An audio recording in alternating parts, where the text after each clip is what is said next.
caminar xuntos. É unha cidade que está chea de forza, que está chea de ganas de avanzar, e en unha forma de caminar todas e todos os que digo, xuntas e xuntos! Como nos gusta! Por eso, quería decir que estes carnavales vamos a facer un magnífico carnaval. Queremos un gran apoio.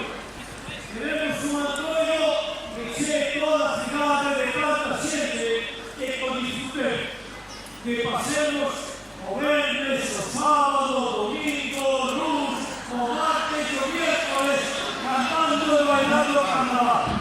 Facendo humor, facendo música, facendo diversión e facendo cidade. Por eso decidí que si nos tiñábamos as mellores luces de Navidad do mundo, íbamos a ter un gran carnaval. Pero fixemos con esa obra. E aquí estamos.